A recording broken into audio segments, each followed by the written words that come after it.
100 times in front of the mirror. "I've got something to tell you."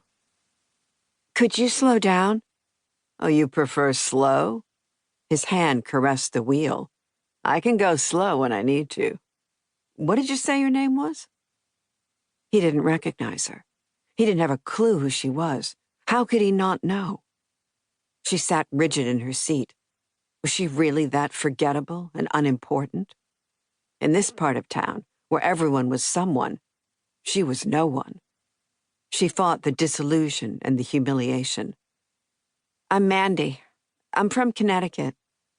Her name wasn't Mandy. She'd never been to Connecticut.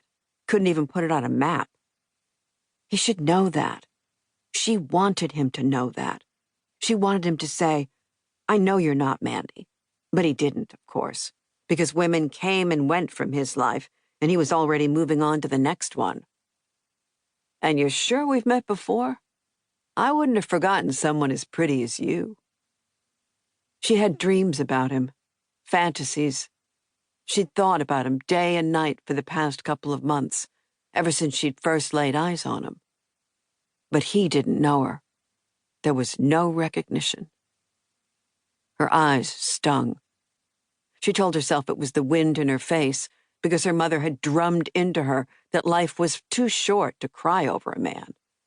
She wouldn't be here at all, except that she felt alone and scared and needed to do something to help herself. She was afraid she couldn't do this on her own, and he had to take some responsibility, surely. He shouldn't be allowed to just walk away. That wasn't right. Like it or not, they were bonded. "We've met." She rested her hand on her abdomen, blinked away the tears. The time to wish she'd been more careful was long gone. She had to look forward, had to do the right thing, but it wasn't easy. Her body told her that she was an adult, but inside, she felt like the child who had wobbled on that bike with her ponytail flying. He glanced at her again, curious. "Now I think about it, you do look familiar. Can't place you, though. Don't be offended." He gave her another flash of those perfect white teeth. "I meet a lot of women." She knew that. She knew his reputation, and yet still she was here. What did that say about her? She should have more pride, but pride and desperation didn't fit comfortably together. "I'm not offended." Under the fear, she was furious and fiercely determined. She wasn't going to let this guy ruin her life. That wasn't going to happen. They were climbing now, climbing, the road winding upward into the hills, while the city lay beneath them like a glittering carpet. She felt like Peter Pan, flying over rooftops. Should she tell him now? Was this a good moment? Her heart started to pound, heavy beats thudding a warning against her ribs.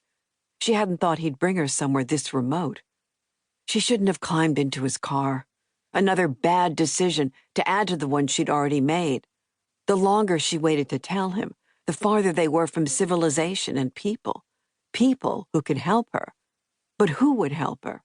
Who was there? She had no one. Just herself. Which was why she was here now, doing what needed to be done, regardless of the consequences. Thinking of consequences made her palms grow damp. She should do it right now, while half his attention was on the road.